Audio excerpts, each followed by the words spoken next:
오늘은 구유에 놓인 아기 성탄의 표적이라는 제목으로 말씀을 드리겠습니다. 성탄의 표적이 무엇인지를 분명히 알고 믿음 생활을 해야 합니다. 엉뚱한 곳에 표적을 두게 되면 성탄절을 맞았을 때에 정말 성육신 정신으로 행해야 할 것을 세상적인 모습으로 살아갈 때가 너무나 많게 될 것입니다. 오늘 여러분이 말씀을 들으실 때에 성탄의 표적이 무엇인지를 분명히 알고 그 의미를 따라서 살아가는 바른 믿음의 걸음을 살아내는 이러한 하나님의 자녀들 다 되시기를 예수님 이름으로 축복합니다. 예수님께서 탄생했을 때 천사가 밤에 밖에서 자기 양떼를 지키는 목자들에게 나타났습니다. 본문 8절과 9절에 이렇게 말씀합니다. 그 지역의 목자들이 밤에 밖에서 자기 양떼를 지키더니 주의 사자가 곁에 서고 주의 영광이 그들을 두루비침에 크게 무서워하는지라. 놀라운 말씀입니다. 당시 목자들은 사회적으로 천대받는 신분의 사람들이었습니다. 지금은 신분의 격차를 거의 따지지 않는 시대를 우리가 살고 있지만 이 당시만 해도 신분을 따르는, 거기에 따라서 차별하는 이 목자들의 같은 경우에는 거짓말을 많이 한다든지 자기 것과 하나님의 것을 잘 구분하지 못한다, 이런 측면에서 비참한 신분의 사람으로 여겼습니다. 그러다 보니 법정에서 증인의 자격도 주어지지 않았습니다. 그런데 천사가 목자들을 찾아와서 아기 예수 탄생의 첫 번째 증인으로 삼았습니다. 세상 사람들이 법정에서 증인으로 인정하지 않는 자들입니다. 그런데 놀랍게도 이 목자들을 하나님께서는 예수님 탄생의 첫 번째 증인으로 삼으셨습니다. 이후에 목자들이 사람들에게 말하기를, 천사가 우리들에게 찾아와서 말하기를 마국간에서 탄생한 그 아기가 구세주이시며 주님이시되, 아마 사람들이 잘 믿지 않았겠죠. 여러분 생각해 보십시오. 법정에서 증인의 자격도 없는 사람들이 이 말을 한다면 얼마나 신빙성을 가지고 사람들이 받아들이겠습니까? 그럼에도 성경은 예수님 탄생의 첫 번째 증인이 목자들이라고 기록합니다. 차라리 기록하지 않는 것이 나을지도 모르겠지요. 성경에 기록을 한다면 정말 사회적으로 인정받는 신빙성 있는 이런 사람들의 말을, 그 사람들을 증인으로 세워야 믿을만하지, 이런 반응이 나올 텐데, 아니 목자들을 증인으로 첫 번째 세운다?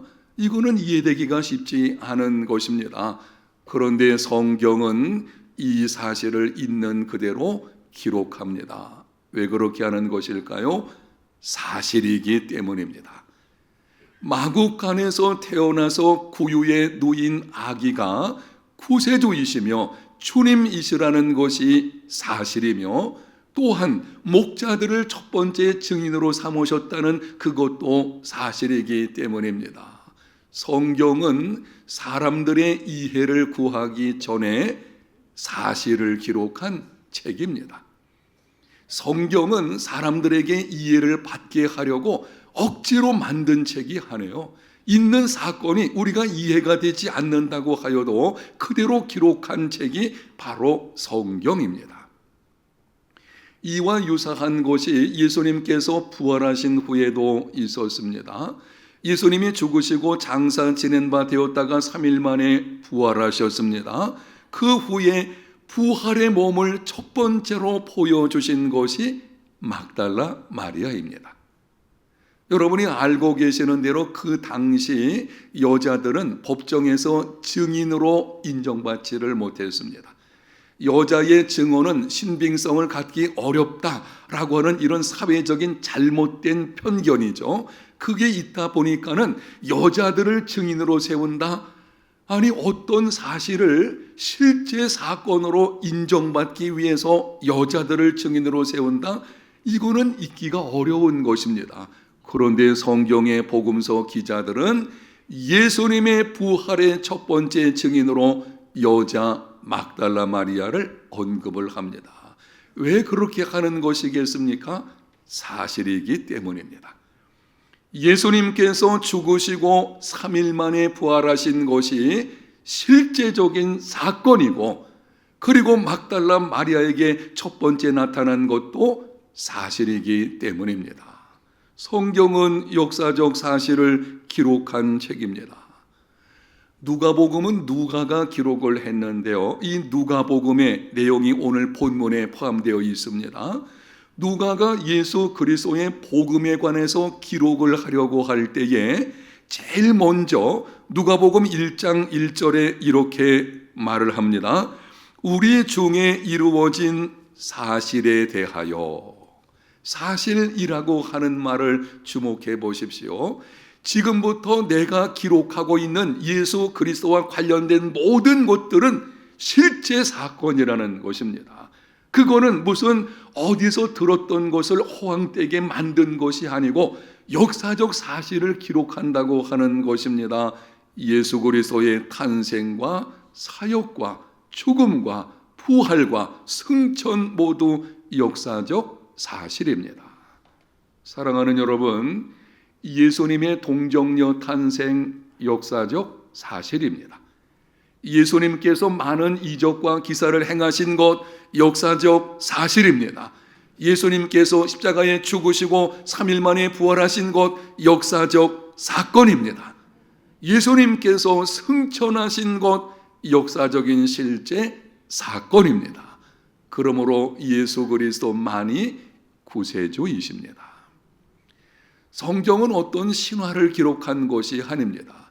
사람들로 하여금 단순히 어떤 교훈을 받게 만들려고 하는 사람들이 지혜를 짜낸 문학서도 아닌 것입니다. 성경은 있는 그대로 실제로 이 세상에 있었던 일들을 기록하는 것입니다. 예수 그리스도에 관한 모든 것들이 역사적 실제 사건이니 그분만이 우리의 구세주요 주님이신 것을 알고 주 예수를 믿으시기를 바랍니다. 한밤중에 갑자기 천사들이 나타나고 하나님의 영광이 두루 비추게 되니 목자들이 깜짝 놀라서 두려워했습니다. 천사가 두려워하는 목자들에게 말합니다. 10절을 보겠습니다. 천사가 이르되 무서워하지 말라. 보라, 내가 온 백성에게 미칠 큰 기쁨의 좋은 소식을 너희에게 전하노라. 예수님의 탄생은 온 백성에게 미칠 큰 기쁨의 좋은 소식입니다. 우리가 인생길을 걷다 보게 되면 기쁜 소식을 종종 듣게 됩니다. 자녀 출산의 소식을 듣는다든지, 자녀가 대학에 합격했다는 소식이라든지, 아니면 가족이 회사에서 승진했다든지, 오랜 지병이 있었는데 하나님의 은혜로 말미암아 회복이 되었다든지, 이런 소식을 듣게 되면 마음에 기쁨이 있게 되어지죠. 한 번은 어떤 분이 이렇게 말하는 것을 들었습니다. 자녀를 출산한 때보다 손주를 출산하는 것을 볼 때가 훨씬 기쁘다. 왜냐하면 자녀는 출산할 때 기쁘죠. 그런데 부담스럽잖아요. 평생을 내가 이 아이를 돌봐야 되고 부담스럽잖아요. 손주는 어떻습니까? 안 부담스럽잖아요. 하긴 요즘에는 뭐 할머니들이 이 손주 보느라고 막 애를 쓰긴 하지만 어쨌든 자녀 교육은 조부모에 속한 것이 아니고 내 자녀에 대한 것이니까 손주를 낳았을 때가 그렇게 마음이 기쁘다고 합니다. 저도 이 손주를 낳는 보는 기쁨을 좀 가져야 되는데 여러분 기도해 주시면 좋겠습니다. 어쨌든 인생을 살다 보게 되면은요, 이런저런 기쁨의 소식들이 있게 되어지는데 그 모든 것을 뛰어넘는, 세상의 어떤 기쁨의 소식을 뛰어넘는 온 백성에게 미칠 가장 기쁨의 좋은 소식은 예수 그리스도의 탄생 소식입니다. 이유가 있습니다. 예수님 탄생이 그렇게 기쁨에 좋은 소식인 이유를 본문 11절에서 말씀을 합니다. 다윗의 동네에 너희를 위하여 구주가 나셨으니 곧 그리스도 주시니라. 천사가 목자들을 통해서 우리에게 오늘 말씀하시는 것입니다. 온 세상에 미칠 기쁨의 좋은 소식을 너희에게 전하느라. 왜냐하면 지금 태어난 이 아이는 구세주이시며 주님이시다. 여러분, 이 말씀에서 구주라고 하는 말과 주라고 하는 말을 주목해서 보시면 좋겠습니다. 예수님의 탄생은 죄와 죄의 비참에서 우리를 건져주시는 구세주의 탄생이며, 동시에 그것으로 끝나는 것이 아니고 우리의 전 삶을 인도하시고 보호하시며 마침내 완전한 구원에 이르게 하실 주님의 탄생이시기 때문입니다. 예수님은 구세주이시며 동시에 주님이십니다. 이 두 가지를 나누어서 여러분에게 말씀드리는 이유는 우리는 예수님을 구세주로만 생각하고 나의 주님으로 영접하지 않는 경우들이 있어요. 그래서 예수님 믿고 나서는 자기 마음대로 살아가는, 그러다 보니 이리저리 흔들리게 되고 참된 기쁨을 누리지 못하는 이런 삶이 있는 것을 보게 됩니다. 여러분, 예수님은 우리를 죄와 죄의 비참에서 건져주신 구세주이실 뿐만이 아니고 그 이후에 지금까지도 앞으로도 우리와 함께 하셔서 보호하시고 인도하심으로 주님 오시는 날까지 지켜주셔서 완전한 구원에 이르기까지 인도하여 주시는 주님이십니다. 그래서 성탄의 소식이 가장 큰 기쁨의 소식이 되는 것입니다. 예수님께서 분명하게 말씀을 하셨어요. 요한복음 6장 38절과 39절, 내가 하늘에서 내려온 것은 내 뜻을 행하려 함이 아니요 나를 보내신 이의 뜻을 행하려 함이니라. 나를 보내신 이의 뜻은 내게 주신 자 중에 내가 하나도 잃어버리지 아니하고 마지막 날에 다시 살리는 이것이니라. 예수님께서 하늘 영광을 내려놓고 이 땅에 오신 이유가 무엇인지를 말씀을 합니다. 내가 온 것은 내 뜻대로 행하려는 것이 아니고 아버지 하나님의 뜻을 행하려는 것이다. 아버지 하나님의 뜻이 무엇인가 하면 아버지 하나님께서 내게 주신 자들, 예수 믿는 우리들을 가리키는 것입니다. 예수 믿는 하나님의 자녀들을 하나도 잃어버리지 않고 마지막 날에 다시 살리는 것입니다. 그게 예수님께서 이 땅에 오신 이유라고 말씀을 하시고 있어요. 여러분, 그러므로 우리의 구원은 확실합니다. 예수님은 단순히 우리를 죄 가운데서 건져 주실 뿐만이 아니고 마지막 날까지, 주님 오시는 날까지 반드시 우리와 함께 하시고 지키시고 보호하시고 인도하여 주심으로 마침내 완전한 구원을 이루어 주실 줄로 믿습니다. 예수 믿는 우리들 가운데 어느 누구 한 사람 잃어버린 바 되지 않습니다. 반드시 주님께서 우리와 함께 하시고 이렇게 이루어 주실 것입니다. 바로 그 구세주이시며 주님께서 이 땅에 오신 소식, 그것이 가장 기쁜 소식이 되는 것입니다. 그런데 본문 12절에 보게 되면 놀라운 말씀이 나옵니다. 12절을 가서 보겠습니다. 너희가 가서 강보에 쌓여 구유에 뉘어 있는 아기를 보리니 이것이 너희에게 표적이니라. 요셉과 마리아가 호적을 하기 위해서 베들레헴으로 올라갔습니다. 그런데 여관에 방이 없었습니다. 당시 여관은 단층으로 된 것과 2층으로 된 것으로 있었는데요. 단층으로 된 것은 한쪽은 여관방으로 다른 쪽은 마구간으로 썼습니다. 2층으로 된 것은 일반적으로 2층은 여관방으로 쓰고 아래층은 마구간으로 썼습니다. 지금은 교통수단이 말이 아니지만 우리나라 경우에 당시는 말이나 이 나귀 같은 것을 타고 다녔거든요. 그래서 여관에서는 여행객들이 타고 온 그 짐승을 머물게 하는 마구간이 반드시 필요한 것입니다. 그런데 요셉과 마리아는 방을 얻을 수가 없었고, 그래서 여관에 딸린 마구간에서 아기를 낳게 되었습니다. 태어난 아기를 강보에 싸서 구유에 누웠습니다. 신분이나 지위, 주위 환경 따위에 맞는 일정한 방식을 격에 맞는다, 이런 말을 쓰게 되죠. 그거는 그 격에 맞아, 아니면 격에 맞지 않는 거야, 이런 방식으로 말을 하게 되는데요. 예수님은 구세주이시며 하늘과 땅의 주권을 가지신 주님이십니다. 만왕의 왕이십니다. 그런데 냄새나는 마구간에서 태어나신다? 전혀 격에 맞지 않겠습니까? 동방박사들이 별을 보고서 유대인의 왕으로 나신 자를 보기 위해서 왔는데 예루살렘으로 왔습니다. 이렇게 외쳤죠.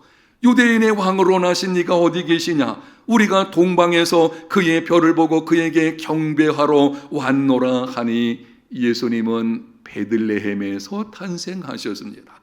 약속하신 대로 베들레헴 탄생하셨는데, 이 동방박사들이 예루살렘에 가서 유대인의 왕으로 오신 이를 찾는 것입니다.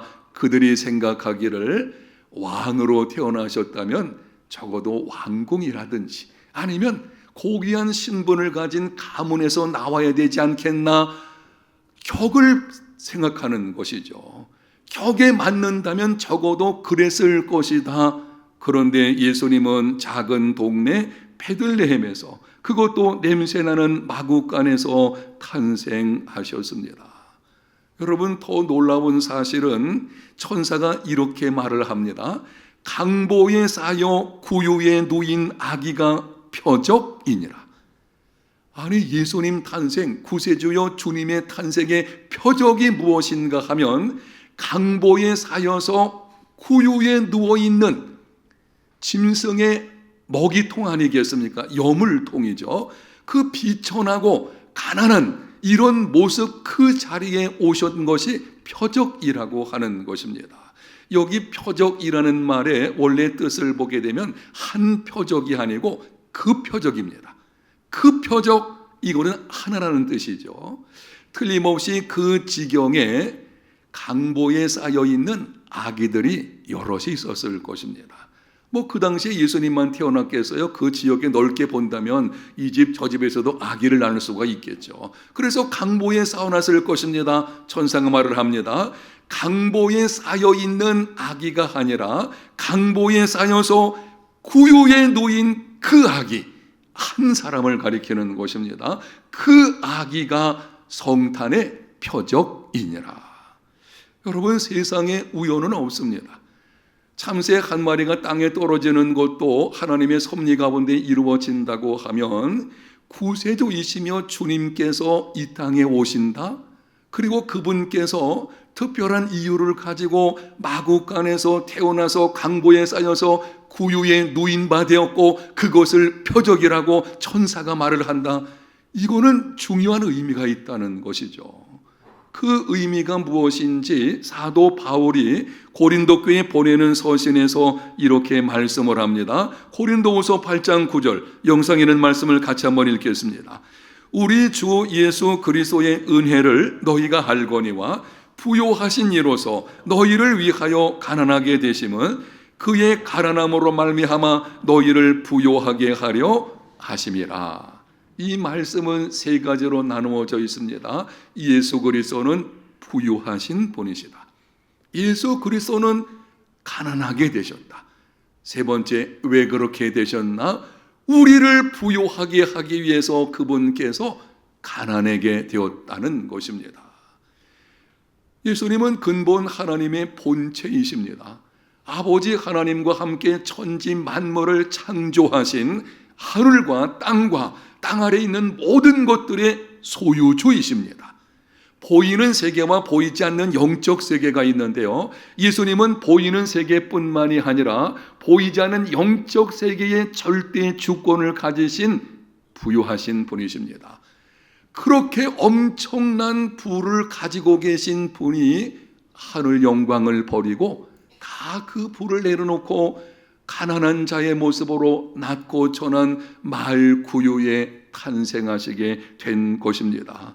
왜 그렇게 하시는 것인가요? 그 이유를 하반절을 주목하십시오. 그의 가난함으로 말미암아 너희를 부요하게 하려 하심이라. 예수님께서 그렇게 가난하게 되신 것은 다른 이유가 아니라 너희들을 부요하게 하시려고, 예수 믿는 하나님의 자녀들, 우리를 부요하게 하시려고 그렇게 하신 것입니다. 죄와 죄의 비참으로 사망 가운데 영원한 형벌을 받아 마땅한 절대 빈곤이죠. 이 죄로 인해서 인간이 절대 빈곤 가운데 처하게 되었는데요, 죄의 비참 가운데 살다가 정죄의 심판을 받고 영원한 지옥 형벌을 받는, 완전히 모든 것을 빼앗기는 거 아니겠어요? 그게 죄의 결과예요. 바로 이 절대 빈곤 가운데 있는 우리를 그 가운데서 구원하시고 부요하게 하시려고, 영적 풍성한 삶을 살게 하시며 장차 정죄의 심판을 받지 않고 영원한 하늘나라 천국에서 복락을 누리는 삶을 살게 하시려고 절대 가난 가운데 있는 우리들을 건져내 주셔서 참된 부요한 삶이 되게 하시려고 가난하게 된 것입니다. 여러분, 오해하지 마십시오. 우리를 부요하게 하신다라고 말을 하니까 이것을 물질적인 부요함에 적용해가지고 엉뚱하게 말하는 사람들이 가끔 있어요. 그래서 예수 믿는 후에 물질적으로 많은 것을 갖게 되면 이 사람은 무슨 1등 신자고, 예수님을 믿기는 하지만 물질적으로 가난한 가운데 있으면 아직 그 연약한 2등 신자고, 세상에 그런 말이 어디가 있겠어요? 여러분, 그거는 아주 잘못된 것입니다. 심지어 가난을 저주로 생각하는 경우까지 있어요. 그래가지고 가계 저주론자들 경우에는 가정에 흐르는 가난이라는 저주를 끊으라. 아니, 가난이 저주라고 한다면, 아니, 예수님은 가난하게 사셨는데 예수님이 저주 가운데 사신 분이신가요? 아니잖아요. 우리는 그런 방식으로 말해서는 안 될 것입니다. 재물의 많고 적음으로 하나님의 축복을 판단하지 마십시오. 재물의 많음이 하나님의 축복인 것은 맞지만 그거는 목적이 아니고 수단으로 주어진 것이거든요. 내가 많은 재물을 얻게 되었다면 하나님이 내게 축복해 주셨습니다, 그 말은 맞지만 판단 기준은 안 해요. 재물이 많고 적음을 가지고 믿음의 정도를 판단하고 이런 아주 우스꽝스러운 일이 가끔 있는 것을 보게 되는데요, 그런 방식으로 생각하니 기복주의 신앙이 나오게 되는 것이고 결국 그것이 교회를 침체되게 만드는 이상한 일이 벌어지게 되는 것입니다. 여러분, 참된 부요는 물질적인 문제가 아닙니다. 예수님께서 우리에게 주시려고 하는 가난의 모양으로 이 땅에 오시면서까지 우리에게 주시려는 참된 부요가 무엇인지 산상수훈에서 이렇게 말씀을 하셨어요. 심령이 가난한 자는 복이 있나니 천국이 그들의 것이며. 심령이 가난한 자가 복이 있습니다.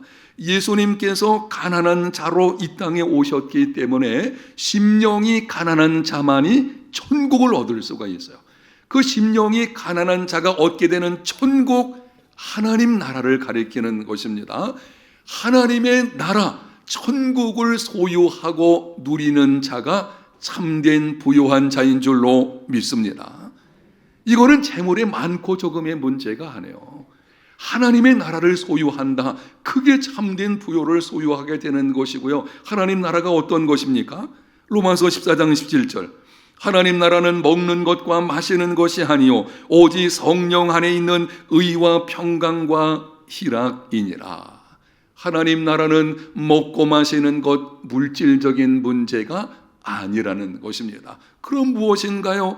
오직 성령 안에서 의와 평강과 희락, 하나님의 의와 하나님의 평강과 하나님 주시는 기쁨을 누리는 삶을 사는 것이 참된 부요함입니다. 여러분에게 한번 확인하면서 묻겠습니다. 대답해 보십시오. 여러분, 예수님 믿습니까? 여러분은 예수님께서 구세주이시며 주님이심을 믿습니까? 여러분은 부요하신 하나님의 아들이 우리를 부요하게 하시려고 가난한 자의 모양으로 오셨다는 것을 믿습니까? 그렇다면 명심하십시오. 적어도 이 믿음을 가지고 있다면 이제부터는 재물의 많고 적음에 상관없이 참된 부요한 자로 살아가는 삶이 되시기를 축복합니다. 예수 믿는 사람은 하나님의 나라에 들어간 자요, 이미 소유한 것이거든요.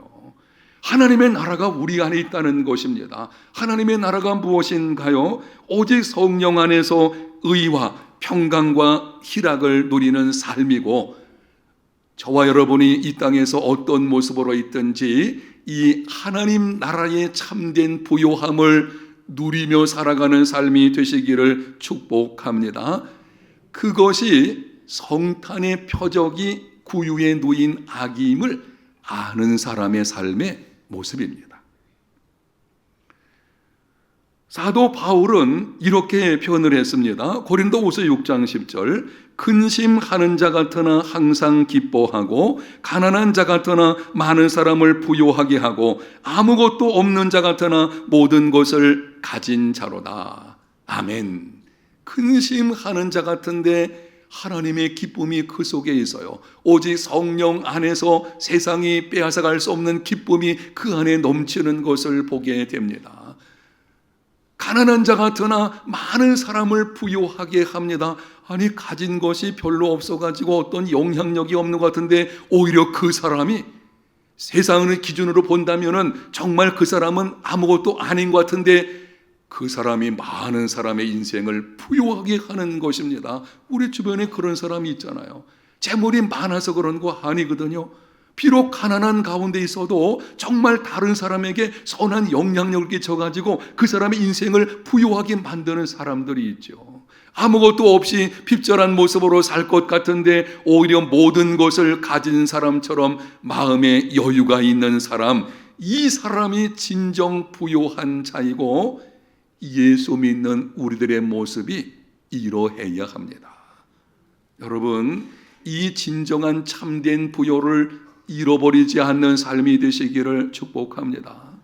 언제부터인가 잃어버렸어요. 그래가지고 세상적인 기준 따라서 세상에 재물에 많고 적음 이것을 가지고 내 인생은 불행해, 나는 가난한 가운데서 어쩔 수 없어. 아니에요. 이미 예수 믿는 우리에게는 신령한 놀라운 축복들이 주어져 있습니다.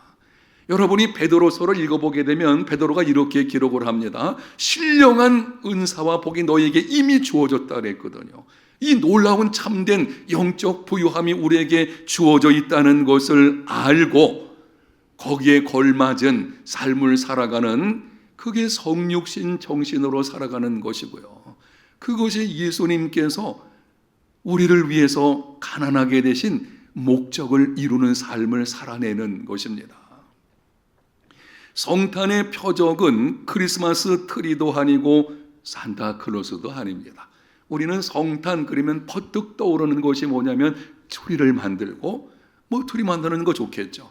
그 다음에 산타클로스 생각을 하고, 아니면 좋은 선물 받는 거, 물론 선물을 주고받는 거 다 좋은 것입니다. 여러분 그렇게 하십시오. 그러나 성탄의 표적은 거기 있지 않습니다. 성탄의 표적은 구유에 놓인 아기입니다.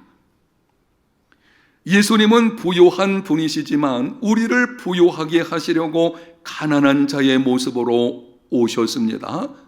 그러므로 우리가 구원받고 이만하게 살고 영적 풍성한 삶을 누리고 장차 들어갈 그 나라에 대한 영원한 소망을 가지고 인내하며 또 마침내 그 천국에 들어가게 될 줄로 믿습니다.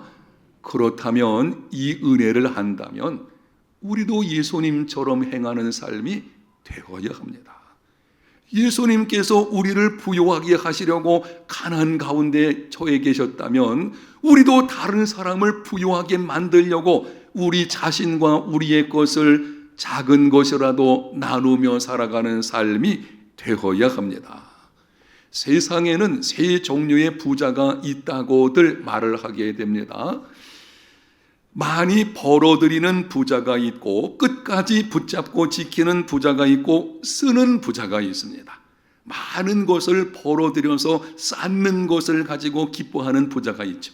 어떤 부자는 쌓아놓는 것을 끝까지 지키는 거죠. 그냥 나만을 위해 쓰는 거니까 끝까지 지키는 거죠. 그런데 어떤 부자는요, 가지고 있는 것을 나누며 살아가는 사람이 있습니다. 묻겠습니다. 이 세 가지 사람 중에 누가 진정한 부자겠습니까?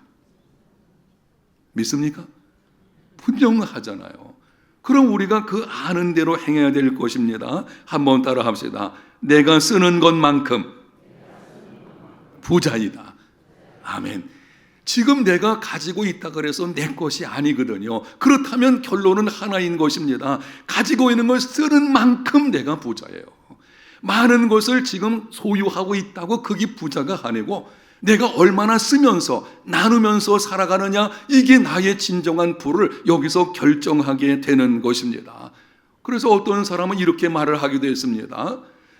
가난뱅이 중에서 가장 가난뱅이는 부자이면서 인색한 사람이다. 아니, 그렇게 많이 가지고 있어요. 그런데 나눌 줄을 몰라요. 호주머니를 완전히 꼬매놨어요. 나올 것이 없어요. 여러분, 이거는요 아주 가난하게 사는 것입니다. 성경에서 우리에게 말씀하잖아요. 부자라고 생각하지만 실상은 가난한 자가 있고요, 가난하다고 생각하지만 실상은 부자가 있어요. 실상은 가난한 사람, 이게 나는 부자라. 라오디게아 교회 성도들이 그랬죠. 나는 부자라, 우리는 부족함이 없다. 예수님께서 말씀을 하십니다. 내 가난한 것과 궁핍한 것을 네가 알지 못한다. 왜냐하면 자기들만 위한 것, 그건 여러분 아니거든요. 쌓아놓는다고 부자가 아닌 것이죠. 이렇게 하시면 좋겠습니다.